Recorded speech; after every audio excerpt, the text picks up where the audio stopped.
Hello everyone, this is part 2 of most expected questions in class 10 boards. तो आज हमारा chapter है AP and I will recommend कि आप एपी में सबसे ज़्यादा फोकस पहले एनसीईआरटी पे कीजिए, क्योंकि मैक्सिमम टाइम्स एनसीईआरटी से ही क्वेश्चंस बनते हैं। ठीक है, तो this is the very first exercise. इसमें फर्स्ट एक्सरसाइज में आपको एक बात ध्यान रखना है, ये एपी नहीं है। कंपाउंड इंटरेस्ट वाली कोई भी चीज़ें एपी नहीं होती है। ठीक है, अगर किसी का कॉमन डिफरेंस ज़ीरो हो फिर भी वो एपी ही कहलाता है। और यहाँ पे ये देखिए कुछ सीरीजेस, ये देखने में लगता है कि एपी नहीं है बट है, और ये देखने में लगता है कि एपी है बट ये नहीं है, ये भी एपी नहीं है। ठीक है, तो इन बातों का आपको ध्यान रखना है। Maybe there are chances कि आपसे क्वेश्चन पूछा जाए कि इनमें से कौन सा एपी है और कौन सा एपी नहीं है। ठीक है, अब आते हैं हम लोग सेकेंड एक्सरसाइज की तरफ। सेकेंड एक्सरसाइज में मेरे अकॉर्डिंग जो मोस्ट प्रोबेबल क्वेश्चन है जो पूछे जा सकते हैं वो हैं ये चेक वेदर। कैसे निकालेंगे, टर्म्स है कि नहीं। अगर n परफेक्ट आया तो वो टर्म है, अगर n परफेक्ट नहीं आया, इन शॉर्ट नेचुरल नंबर नहीं आया, तो वो टर्म नहीं कहलाएगा। ठीक है, फिर नेक्स्ट मुझे जो लग रहा है वो ये है 11th question, 12th question, 15th and ये डिजिट वाला एक क्वेश्चन कर लीजिए। This are the most probable questions from my point of view in AP. ठीक है, फिर हम इस पे आते हैं लास्ट, है ना। फ्रॉम द लास्ट बोलता है तो हम क्या करते हैं, एपी को रिवर्स कर देते हैं ना, रिवर्स करके फिर एपी को हम लोग क्वेश्चन सॉल्व करते हैं। अब आते हैं लास्ट एक्सरसाइज पे, which is the most important exercise from boards point of view. यहाँ पे बोर्ड्स का दो फेवरेट टॉपिक होता है जिसमें वो most of the times question पूछते हैं, वो ये है। ठीक है, आपको पता है ना वो formula SN-1 is equal to AN, ये उसी कॉन्सेप्ट के ऊपर ये क्वेश्चन है। ठीक है, और इस बार मुझे ऐसा लग रहा है कि ये ऐसा वर्ड प्रॉब्लम्स पूछेंगे और इसमें most of the times boards का फेवरेट क्वेश्चन ये डायरेक्टली एनसीईआरटी से ही होता है या सिमिलर उसी पैटर्न का होता है। 19th and 20th। 19th में एक चीज़ बताऊंगा, यहाँ पे n जब आप कैलकुलेट करोगे तो दो वैल्यूज़ आती है 16 और 25, लेकिन ध्यान रखना बच्चा 25 वैल्यू जो है हम एलिमिनेट करेंगे। वाई? बिकॉज 20, 19, 18, 17 ऐसे लॉग्स हैं, तो मैक्सिमम ऐसे कितने स्टैक बन सकते हैं, सिर्फ 20 ही स्टैक बन सकते हैं। तो 25 आंसर होना पॉसिबल ही नहीं है, इसलिए हमारा n का आंसर होगा 16। और to be on the safer side मैं आपको बोलूँगा ऑप्शनल एक्सरसाइज में कुछ क्वेश्चंस आपको करने हैं। जैसे इसमें पूरा which term is the first negative term, ध्यान रखना फर्स्ट नेगेटिव का मतलब ये हुआ कि उसकी वैल्यू लेस देन ज़ीरो होनी चाहिए। नॉर्मल तरीके से सॉल्व कर लो, a plus n-1 into D should be less than zero. a आपको दिख रहा है, d भी आपको दिख रहा है, it should be less than zero. 121 minus 4n plus 4 should be less than zero. अगर आप इसको सॉल्व करेंगे तो ये आएगा, मतलब 4n should be greater than 125 या n should be greater than 31.25।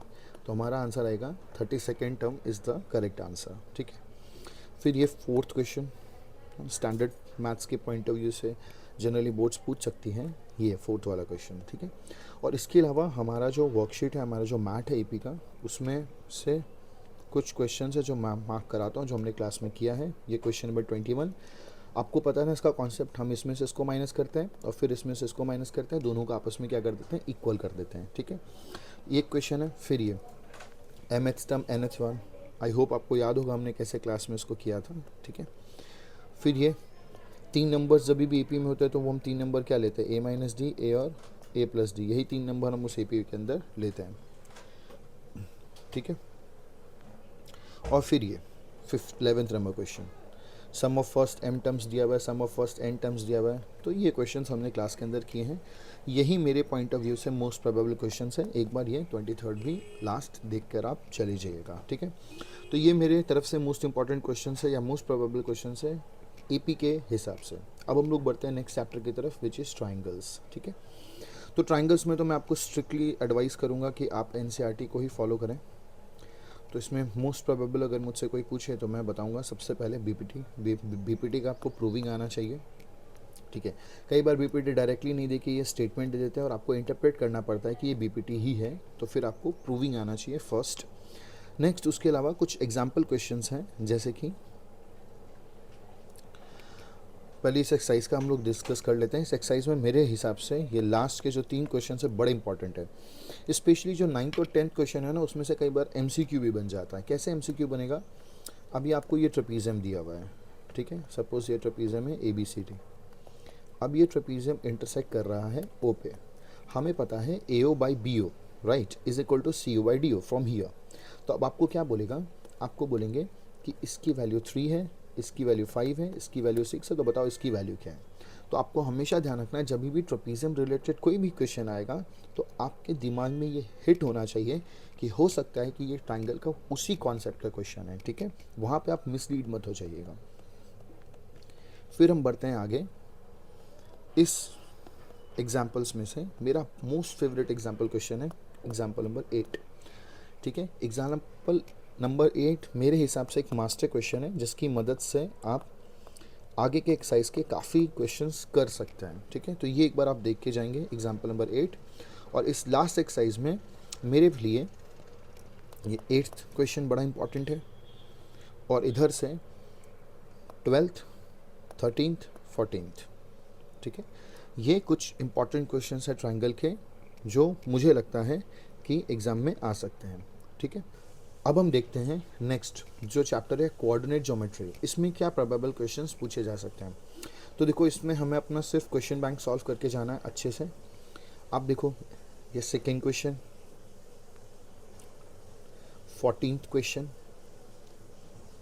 23rd, 30, 31, 34, 40, 42, 44, ठीक है। इसके अलावा कुछ चीज़ें मैं आपको और नोटिस में डाल देता हूँ।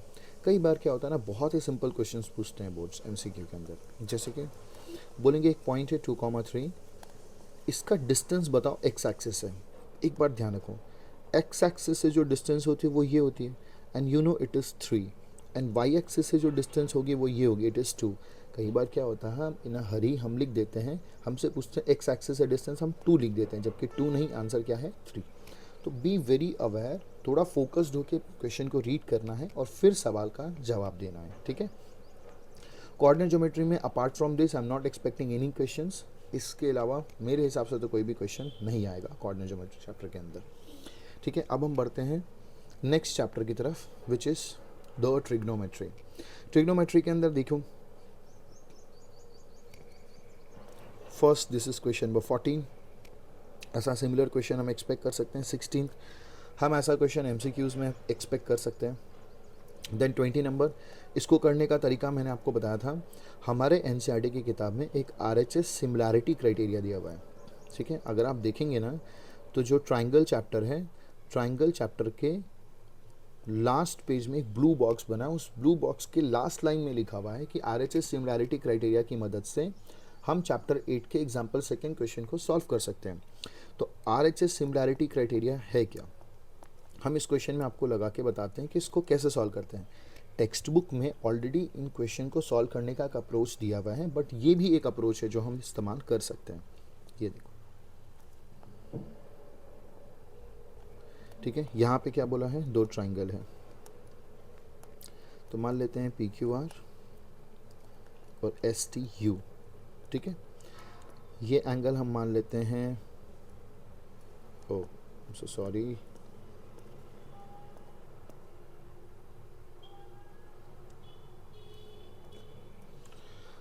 तो ये क्वेश्चन हम लोग सॉल्व करेंगे RHS सिमिलैरिटी क्राइटेरिया की मदद से। ऑलरेडी एक मेथड इसका दिया हुआ है, बट हम एक अलग एक नए मेथड से उसको ट्राई करते हैं, ठीक है। एक ट्राइंगल है PQR, दूसरा ट्राइंगल है ABC, ठीक है। अब हमें पता है कि ये दोनों एंगल 90 डिग्री है, राइट।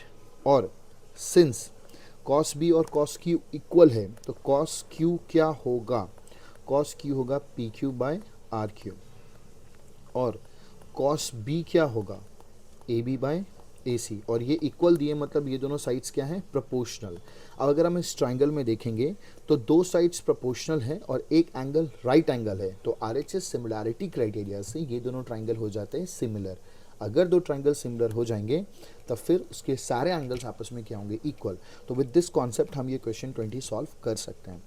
फिर देखो ये जो है ना वैल्यू बेस्ड क्वेश्चंस, इसमें से कोई भी एक रैंडम क्वेश्चन आएगा, आपको ट्रिग्नोमेट्रिक टेबल से वैल्यू पुट करनी है, देन सॉल्व करना है।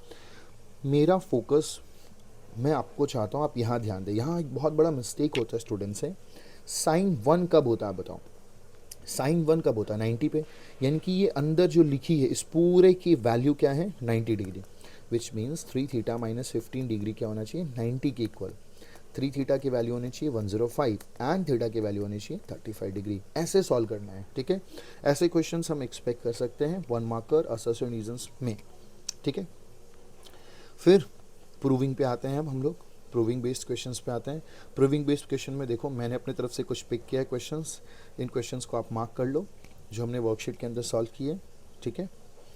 ये सारे क्वेश्चंस आपको पता होने चाहिए, आपका प्रैक्टिस किया हुआ होना चाहिए before appearing for tomorrow's exam, ठीक है। ये सारे क्वेश्चंस हमने क्लास में कई बार किए हुए हैं, आपको इनका ध्यान रखना है। इसके अलावा एक क्वेश्चन और है, ये express all trigonometric ratios in terms of secant. हो सकता है यहाँ सीकेंट नहीं देके कोई और चीज़ दे, तो हो सकता है आपको बोले कि express all trigonometric ratios in terms of sine, कुछ भी हो सकता है। तो अभी यहाँ पे सीकेंट बोला तो मैं मान लेता हूँ secant is equal to x upon 1। अगर कॉस दिया होता तो मैं उसको मान लेता कॉस अपॉन 1, मतलब एक्स अपॉन 1। ट्राइंगल बनाओ, सीकेंट क्या होता है हाइपोटेनियस अपॉन बेस, तो मैंने एक्स अपॉन 1 करके ये वाली जो साइड है ये फाइंड आउट कर ली। अब सोचो इस ट्राइंगल के तीनों साइड्स हमें पता है, अब हम सारी ट्रिग्नोमेट्रिक रेशियोज निकाल सकते हैं। साइन क्या होगा परपेंडिकुलर अपॉन हाइपोटेनियस, कॉस क्या होगा बेस अपॉन हाइपोटेनियस, ऐसे करके हम सारी ट्रिग्नोमेट्रिक रेशियोज निकाल सकते हैं। और एट द एंड हर जगह x को किससे रिप्लेस कर सकते हैं सीकेंट से। तो this is the best way जिसकी मदद से हम कोई भी ट्रिग्नोमेट्रिक रेशियो को किसी दूसरे के टर्म्स में एक्सप्रेस कर सकते हैं। I hope you found it helpful, ठीक है। Thank you so much.